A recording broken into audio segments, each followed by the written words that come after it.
Praise the Lord, హల్లెలూయా. దేవునికి స్తోత్రం కలుగునుగాక. మహాదేవుడును మన రక్షకుడైన యేసుక్రీస్తు ప్రభు వారి నామంలో మరి ఆత్మీయ సంఘ బిడ్డలందరికీ కూడా నా శుభాభివందనాలు తెలియజేస్తున్నాను. అందరూ బాగున్నారు కదా? మరి ఈ యొక్క సమయంలో ఈరోజు వాక్యాన్ని ధ్యానించుకుందాము. మరి వాక్య ధ్యానంలోకి వెళ్ళే ముందు పరిశుద్ధాత్మ దేవుని నడిపింపు కోరుకుంటూ చిన్న ప్రార్థన చేసుకుందాము. మహోన్నతుడవు, మహాగణుడవు, మా యొక్క ఆశ్రయదుర్గంనైన మా ప్రియ పరలోకపు తండ్రి, నీ ఘనమైన నామమును బట్టి నీ కొందనములు, స్తుతులు, స్తోత్రములు చెల్లించుకొంచున్నా ప్రభా. సమయంలో ప్రభా తండ్రి హయాతుకు ప్రభు నీ పరిశుద్ధతను బట్టి నీకే స్తోత్రాలు చెల్లించుకొంచున్నా. నీ పరిశుద్ధ నామాన్ని బట్టి నీ కొందనాలు చెల్లించుకొంచున్నా ప్రభా. ఆశ్చర్యకరుడవని, ఆలోచనకర్తవని, బలవంతుడైన దేవుడు అని, నితుడకు తండ్రివని, సమాధానకర్తగా అధిపతివని ప్రభా నేను స్తుతిస్తున్నాం ప్రభా, నేను కనపరుస్తున్నాం ప్రభా. అయా గడిచిన కాలం అంతా కూడా ప్రభా నీ కృపా రెక్కల చాటు మమ్మల్ని కాచి కాపాడి భద్రపరిచి ప్రభా అయా మమ్మల్ని సంరక్షించి మమ్మల్ని పోషించి ప్రభా తండ్రి యొక్క అయా మరొక వారంలోకి ప్రవేశపెట్టిన విధానాన్ని బట్టి నీకు స్తోత్రం చెల్లించుకొంచున్నా ప్రభా. ఈ సమయంలో ప్రభా వాక్యం కొరకు నిలబడి ఉన్న నన్ను ప్రభా నీ చేతి నీటిలో కప్పి ప్రభా తండ్రి ఏసయ్యా నా యొక్క నాయన నోటికి ప్రభు నీ యొక్క వాక్యాన్ని అందించి ప్రభా అయా నా నోటిని వాడిగల ఖడ్గముగా చేసి అయా అదిగో ప్రభు వాక్యాన్ని ప్రభు చెప్పుచుండగా ప్రభా వినువారందరికీ నాయన తండ్రి ఏసయ్యా నీ పరిశుద్ధాత్మ నడిపింపు దయచేయండి ప్రభు. వినువారందరినీ ప్రభు ఆశీర్వదించండి ప్రభు. వినువారందరూ ప్రభు వాక్యాన్ని బట్టి పరిశీలన చేసుకొని ప్రభు వాక్యానుసారం జీవిస్తూ ప్రభు ముందుకు సాగిపోడు సహాయం చేయండి ప్రభు. ఈ యొక్క రాకడి దినాల్లో అంత్య దినాల్లో ప్రభు తండ్రి ఏసయ్యా అదిగో నాయన నీ యొక్క వాక్యంతో ప్రభు మమ్మల్ని మేము సరి చేసుకుంటూ ప్రభు అయా నీ యొక్క నిత్య జీవానికి నాయన తండ్రి ప్రవేశించుటకు నాయన పరిశుద్ధాత్మదేవ వాక్యలో ఉన్న అనేక సత్యాలు మాకు తెలియజేసి ప్రభు అవి నీ నీత్యానుసారంగా ప్రభు జీవిస్తూ ప్రభు ముందుకు సాగిపోడుకు పరిశుద్ధాత్మదేవ ముందున్న సమయాన్ని ఆశీర్వదించమని మీకు సమస్త మహిమగంత ప్రభావాలు చెల్లించుకొంచు తండ్రిని ప్రియకుమారుడైన యేసుక్రీస్తు ప్రభు వారి అతి శ్రేష్టమైన నాములు అడిగి వేడుకొంచున్నాము తండ్రి. Amen. Hallelujah. Praise the Lord. Hallelujah. దేవుని పరిశుద్ధ వాక్యమును చదువుకుందాము. దేవుని పరిశుద్ధ గ్రంథం నుండి ఇర్మియా గ్రంథము 29వ అధ్యాయము 11వ వచనం నుండి 13వ వచనం వరకు చదువుకుందాము. ఇర్మియా గ్రంథము 29వ అధ్యాయము 11వ వచనం నుండి 13వ వచనం వరకు ఈ రీతిగా వ్రాయబడి ఉంది. నేను మిమ్మును గూర్చి ఉద్దేశించిన సంగతులను నేను ఎరుగుదును. రాబో కాలమందు మీకు నిరీక్షణ కలుగునట్లుగా అవి సమాధానకరమైన ఉద్దేశములే గాని హానికరమైనవి కావు. ఇదే యెహోవా వాక్కు. మీరు నాకు మొర్రపెట్టుదురేని, మీరు నాకు ప్రార్థన చేయుచూ వత్తురేని నేను మీ మనవి ఆలకింతును. మీరు నన్ను వెతికిన ఎడల, పూర్ణ మనస్సుతో నన్ను గూర్చి విచారణ చేయున ఎడల మీరు నన్ను కనుగొందురు. నన్ను నేను మీకు కనపరుచుకొందును. ఇదే యెహోవా వాక్కు. దేవుడు తన పరిశుద్ధ వాక్యమును మన వెనికిడిలో దీవించి ఆశీర్వదించునుగాక. ఆమేన్. హల్లెలూయా.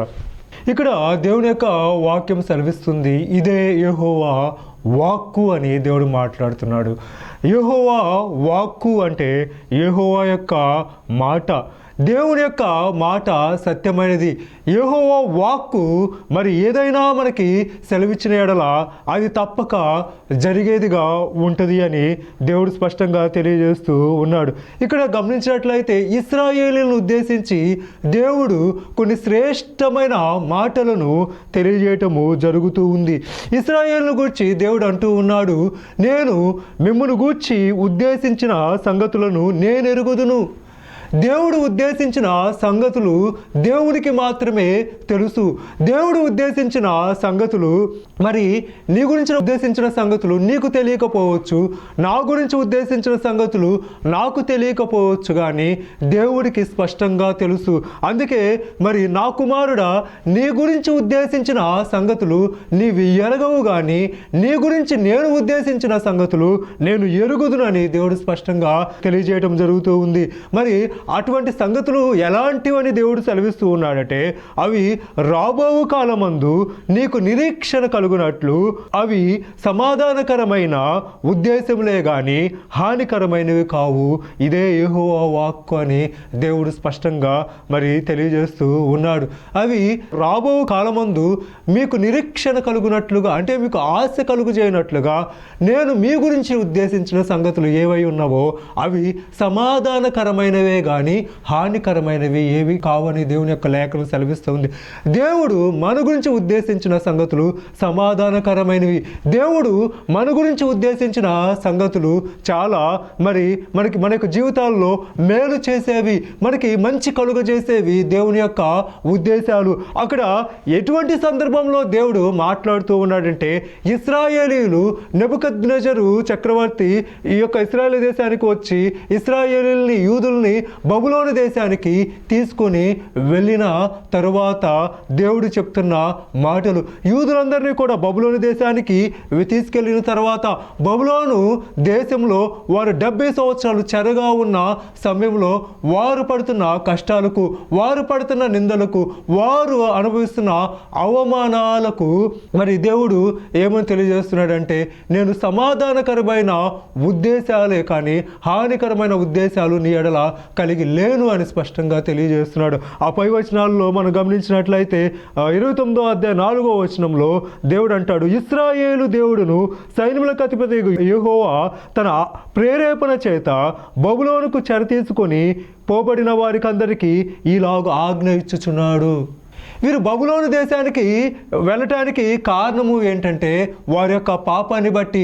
బబులోను దేశానికి వెళ్ళటానికి కారణం ఏంటంటే అవిధేయతను బట్టి. వీరు దేవుణ్ణి మర్చిపోయిన స్థితిలో, దేవుణ్ణి వెంబడించని స్థితిలో, దేవుడి మీద ఆధారపడిన స్థితిలో, దేవుడు ఇచ్చిన ఆ యొక్క న్యాయ విధులు ఏవైతే ఉన్నావో, దేవుడు ఇచ్చిన ఆజ్ఞలు ఏవైతే ఉన్నావో వాటన్నిటిని కూడా త్రోసివేసిన సమయంలో దేవుడు ఏం చేస్తున్నాడంటే ఈ యొక్క యూదులను నెబుకద్నెజరు చక్రవర్తికి అప్పచెప్తూ ఉన్నాడు.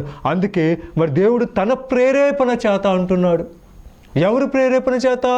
దేవుని ప్రేరేపణ చేత బబులోను దేశానికి వీరిని పంపించటము జరుగుతూ ఉంది. ఎందుకంటే వారు లోబడని ప్రజలుగా అయిపోయిన సందర్భంలో అలా బబులోనికి వెళితే అక్కడ వారు అనుభవిస్తున్న కష్టానికి, వారు పడుతున్న వేదనకు, వారు పడుతున్న నిందకి ఏం జరిగిద్దంటే ఆ సమయంలో దేవుణ్ణి తెలుసుకుంటారని, ఆ సమయంలో దేవుణ్ణి వెంబడిస్తారని దేవుడు తన ప్రేరేపణ చేత ఏం చేస్తూ ఉన్నాడంటే ఈ యొక్క ఇశ్రాయేలీల్ని ఆ యొక్క బబులోను దేశానికి బానిసలుగా పంపిస్తూ ఉన్నాడు. అక్కడ ఏమని చేయమంటూ ఉన్నాడు? అక్కడ కింద మనం గమనించినట్లయితే, ఇండ్లు కట్టుకొని వాటిలో నివసించుడి, తోటలు నాటి వాటి ఫలములను అనుభవించుడి, పెళ్ళిళ్ళు చేసుకొని కుమారులను కుమార్తెలను కనుడి, అక్కడ ఏమీ మీకు తక్కువ లేకుండా అభివృద్ధి పొందుటకై వారు కుమారులను కుమార్తెలను కన్నట్లుగా మీ కుమారులకు పెళ్ళిళ్ళు చేయుడి, మీ కుమార్తెలకు పురుషులను సంపాదించడం అంటున్నాడు. మీరు బబులోను బానిసత్వంలో ఉన్నంత కాలము కూడా మీరు సంతోషంగానే ఉండండి, ఆనందంగానే ఉండండి. అక్కడ కలుగుతున్న కష్టానికి, అక్కడికి వస్తున్న బాధకి మీరు ఎంత మాత్రము దుఃఖపడొద్దు. ఎందుకంటే నేను రాబో కాలమందు మీకు నిరీక్షణ కలుగునట్లుగా మీకు సమాధానకరమైన ఉద్దేశాలను నేను ఇస్తున్నా కానీ హానికరమైన ఉద్దేశాలు నేను కలుగజేయను అనేసి దేవుడు తెలియజేస్తూ ఉన్నాడు. ఇదే యెహోవా వాక్కుగా దేవుడు తెలియజేస్తున్నాడు.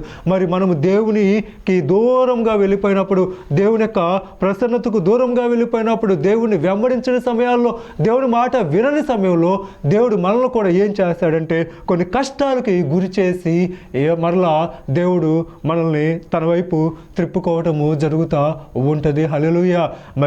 అందుకే తండ్రి శిక్షించిన కుమారుడు ధన్యుడు. దేవుడు కూడా మనకు తండ్రిగా ఉన్నప్పుడు మన మాట విన్నప్పుడు దేవుడు ఏం చేస్తాడు అంటే మనల్ని శిక్షించేవాడిగా ఉంటాడు. ఎందుకంటే ఆ యొక్క శిక్షణలో మనం ఏం చేస్తామంటే పరిపూర్ణంగా దేవుని వైపు తిరిగేవారిగా ఉంటాము. అక్కడ తప్పిపోయిన కుమారుడు కూడా తన యొక్క ఆస్తి మొత్తము అవు చేసుకొని కనీసం తినటానికి తిండి లేని స్థితిలో ఎవరు గుర్తొచ్చారంటే తండ్రి గుర్తొచ్చాడు. నా తండ్రి ఇంట అనేక మంది పనివారికి ఆహారము సమృద్ధిగా దొరుకుతుంది కాబట్టి నేను ఇక్కడ పందులు తినే పట్టుతో నేను కడుపు నింపుకోవడం కంటే నేను వెళ్ళి నా తండ్రి ఇంట ఒక నౌకరుగా నేను జాయిన్ అవుతాను, ఒక దాసుడిగా జాయిన్ అయితే నేను పరిపూర్ణంగా నాకు ఆహారం దొరికిద్ది అనేసి అక్కడ ఆ యొక్క తప్పిపోయిన కుమారుడైన చిన్న కుమారుడు ఏం చేస్తున్నాడంటే తండ్రిని ఎదుగుతూ వస్తున్నాడు.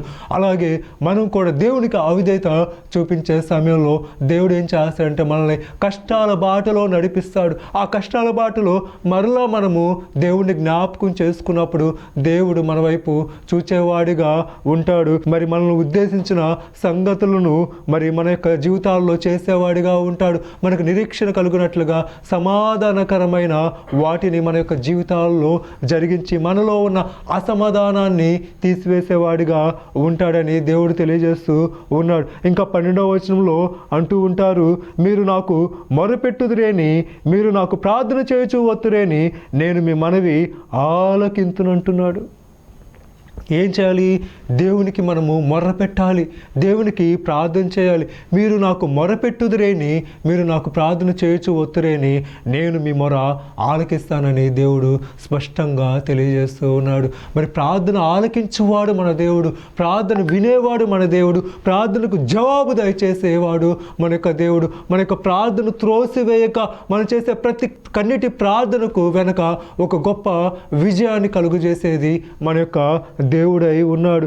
మీరు నాకు మొరపెట్టండి, ఆ శ్రమలో, మీకు వచ్చిన శ్రమలో, మీకు వచ్చిన నిందలో, మీకు వచ్చిన ఉపద్రవములో మీరు నా పాదాలు పట్టుకొని నన్ను వెంబడించిన ఎడల, నాకు ప్రార్థన చేసిన ఎడల నేను తప్పకుండా అని మనవి ఆలకిస్తానని వాగ్దానం చేస్తున్నాడు. ముందుగానే ఇర్మియా ప్రవక్తకి దేవుడు తెలియజేశాడు, నేను ఇశ్రాయేలీల్ని బబులోను దేశానికి చెరగా తీసుకొని వెళ్తాను, అక్కడ 70 సంవత్సరాలు వారి బానిసత్వం తర్వాత మరలా కూడా వారిని యూదా దేశానికి పంపిస్తానని దేవుడు ముందుగానే తెలియజేశాడు. ఈ యొక్క 70 సంవత్సరాల తర్వాత ఎందుకు పంపిస్తూ ఉన్నాడంటే, ఈ 70 సంవత్సరాల్లో వీరు విరిగి నలిగిన మనస్సుతో దేవునికి ప్రార్థన చేస్తూ ఉన్నారు. హల్లెలూయా!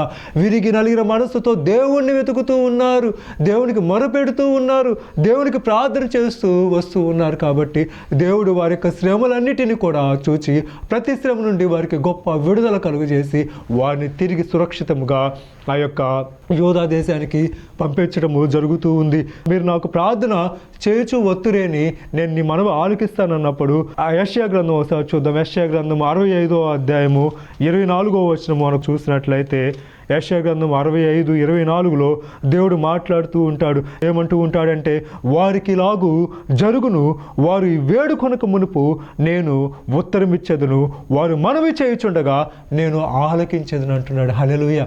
ఎంత చక్కగా యెషయా ప్రవక్త ద్వారా దేవుడు తెలియజేస్తున్నాడు చూడండి. వారు వేడుకొనక ముందే నేను ఉత్తరమిస్తాను. అక్కడ ఏమంటున్నాడు? మీరు నాకు మొరపెట్టుదురేని, మీరు నాకు ప్రార్థన చేయుచు వత్తురేని, నేను మీ యొక్క ప్రార్థన ఆలకిస్తానని చెప్పిన దేవుడు యెషయా ప్రవక్త ద్వారా అంటూ ఉన్నాడు. వారు వేడుకొనక మునిపే నేను ఉత్తరమిచ్చేదను. ఎప్పుడు వేడుకొనక మునిపే దేవుడు మనకు ఉత్తరమిస్తాడంటే, మన యొక్క హృదయము విరిగి నలిగి ఉండాలి. మన యొక్క హృదయము మరి నలుగుగొట్టబడితే, మన యొక్క హృదయము విరవబడితే, మన యొక్క హృదయంలో ఉన్న ప్రతి చెడు తలంపులు, చెడు ఆలోచనలు బయటకు వెళ్ళిపోయి మన యొక్క హృదయంలో దేవుణ్ణి పూర్ణ అంగీకారంతో మనం స్వీకరిస్తే, మన యొక్క పూర్ణ మనస్సుతో, పూర్ణ హృదయంతో, పూర్ణ ఆత్మతో దేవుణ్ణి ప్రేమిస్తే, వారు వేడుకొనక ముందే నేను వారి యొక్క ప్రార్థన ఆలకిస్తానన్నాడు. హల్లెలూయా! ఎంత గొప్ప దేవుడు!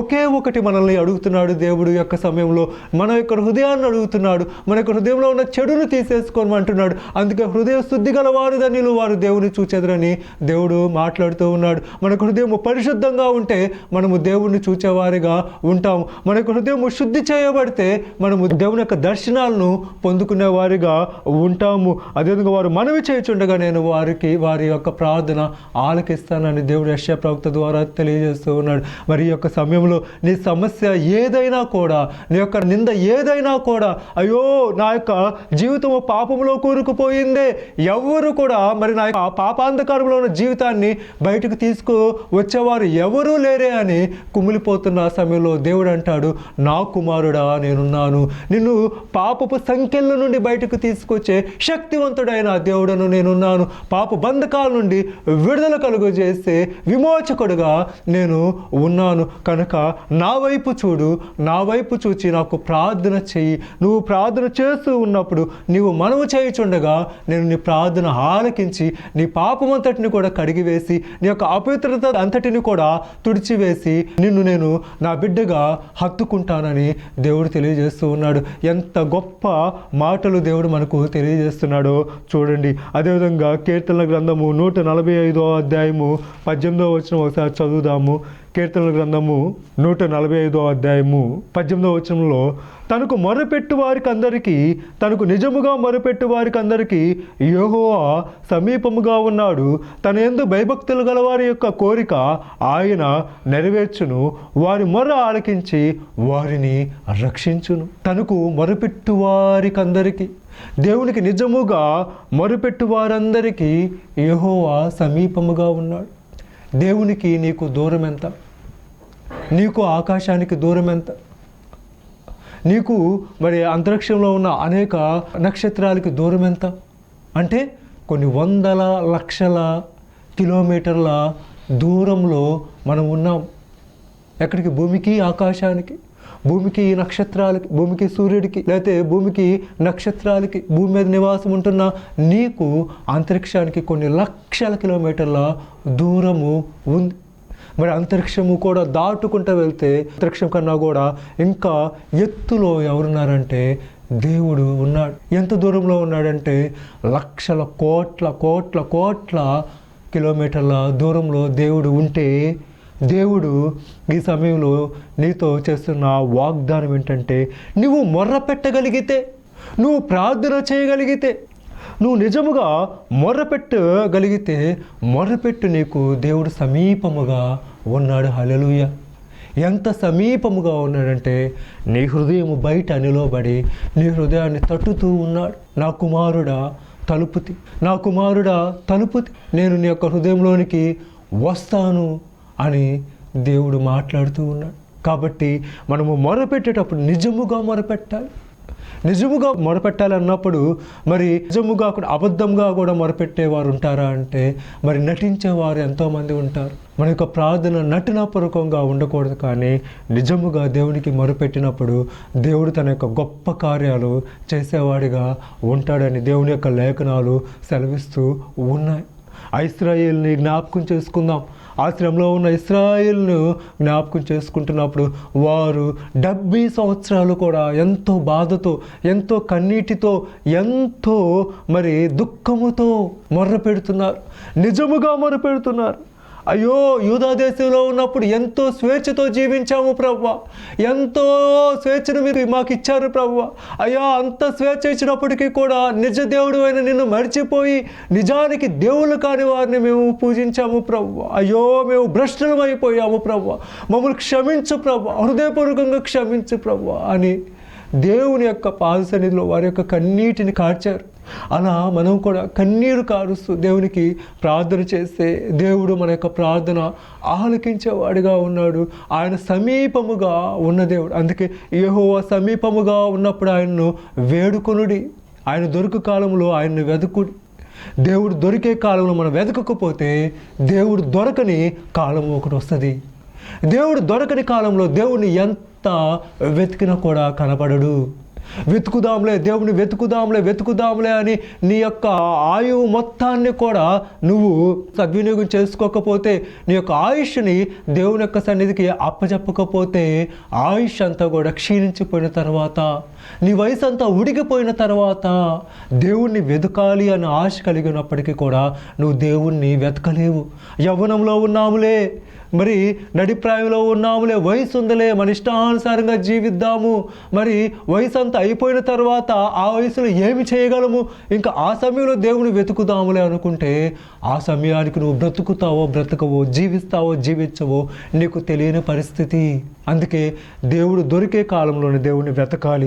ఆయన సమీపంగా ఉన్నప్పుడు ఆయన్ని వేడుకోవాలని దేవుడు స్పష్టంగా తెలియజేస్తున్నాడు. 13వ వచనంలో, మీరు నన్ను వెతికిన ఎడల, పూర్ణ మనస్సుతో నన్ను గూర్చి విచారణ చేయని ఎడల మీరు నన్ను కనుగొందురు, నన్ను నేను మీకు కనపరుచుకొందును. ఇదే యెహోవా వాక్కు. దేవుణ్ణి వెతకమంటున్నాడు. మీరు నన్ను వెతికిన ఎడల విచారణ చేయమంటున్నాడు. ఎలా విచారణ చేయాలి అంటే పూర్ణ మనస్సుతో విచారణ చేసిన ఎడల. దేవుని వెతికి దేవుని గురించి పూర్ణ మనస్సుతో విచారణ చేస్తే దేవుణ్ణి కనుగొంటామంట. ఈ లోకంలో అన్నిటికన్నా గొప్పది దేవుణ్ణి కనుగొనడము, దేవుణ్ణి తెలుసుకుంటాము ఒక మనిషికి ధన్యకరమైన జీవితము. ఈ లోకంలో నువ్వు ఎన్ని విషయాలు తెలుసుకున్నా, ఎంత జ్ఞానం సంపాదించుకున్నా, ఎందరిని కనుగొన్నా కూడా దేవుణ్ణి కనుగొనకపోతే నీ జీవితము వ్యర్థము, నీ జీవితము శూన్యము, నీ జీవితము అగోచరము. ఎందుకు కూడా నీ జీవితము ఉపయోగపడదు.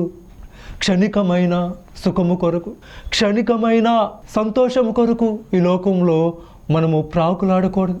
శాశ్వతమైన సంతోషము కొరకు, శాశ్వతమైన మరి పరలోకంలో దేవుడు మనకు కలుగు చేస్తే నిత్యానందం కొరకు మనం ఏం చేయాలంటే నిరంతరము కూడా దేవుణ్ణి కనుగొనాలి. మీరు నన్ను వెతికిన ఎడల దేవుణ్ణి వెతకాలి. దేవుణ్ణి వెతకమన్నప్పుడు దేవుడు ఏం చెప్తూ ఉన్నాడంటే మత్తయి సువార్త చూద్దాం. మత్తయి సువార్త 6వ అధ్యాయము 33వ వచనంలో, కాబట్టి మీరు ఆయన రాజ్యమును నీతిని మొదట వెదుకుడి, అప్పుడు అవన్నీ మీకు అనుగ్రహింపబడును. రేపటిని గూర్చి చింతింపకుడి, రేపటి దినము దాని సంగతులను గూర్చి చింతించును. ఏ నాటికీడు ఆ నాటికి చాలును. కాబట్టి మనం ఏం చేయాలి? మొదట ఆయన రాజ్యమును, ఆయన నీతిని వెతకాలి. దేవుడు ఎంత పరిశుద్ధుడో, దేవుడు ఎంత నీతిమంతుడో దేవుణ్ణి వెతకాలి. దేవుని యొక్క రాజ్యాన్ని వెతకాలి. అపవాది అంటాడు, ఈ లోక రాజ్యములన్నీ కూడా నా స్వాధీనంలో ఉన్నవి, నువ్వు నాకు మొక్కు, నేను వీటి అన్నిటినీ కూడా నీకు అప్పగిస్తానంటే దేవుడు అంటాడు, నీ దేవుడైన యెహోవాకు మొక్కి ఆయన మాత్రమే సేవించాలని రాయబడి ఉన్నదని అంటాడు.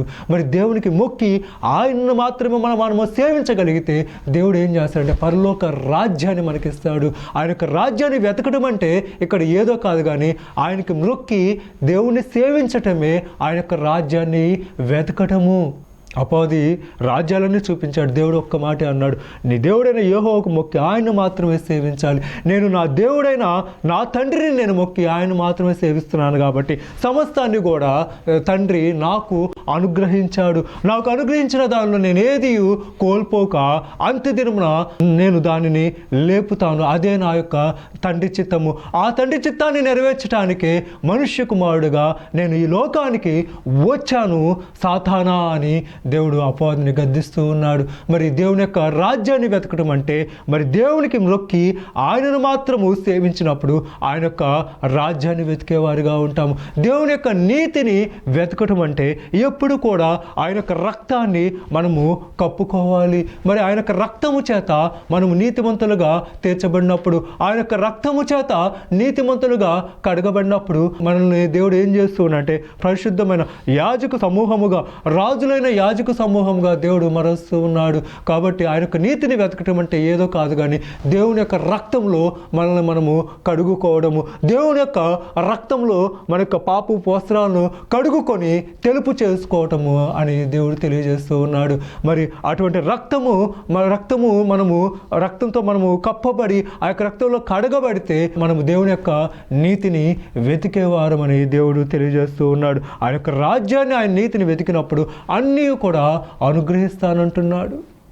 అన్నీ అన్నప్పుడు ఏమి కావాలి ఈ లోకంలో మనకంటే? దేవుని యొక్క రాజ్యం మాత్రమే కావాలి. పరలోకంలో స్వాస్థ్యం మనకు కావాలి. ఎన్ని సంపాదించుకున్నా, ఎన్ని కోట్లున్నా, ఎన్ని మేడమిద్దులున్నా, దేవుని యొక్క రక్షణ నీకు లేకపోతే నీ యొక్క ఆత్మ నిత్య జీవానికి వెళ్ళదు. నీ యొక్క ఆత్మ విడవబడుతుంది. అది ఎంతో ఘోరమైన పరిస్థితి అని దేవుడు తెలియజేస్తూ ఉన్నాడు. అలాగే మరి మొదటి దినవృత్తాంతాల గ్రంథము, దినవృత్తాంతములు మొదటి గ్రంథము 16వ అధ్యాయము 10వ వచనంలో, ఆయన పరిశుద్ధ నామమును బట్టి అతిశయించుడి, యెహోవాను వెతుకువారు హృదయమందు సంతోషించుదురుగాక. హల్లెలూయా.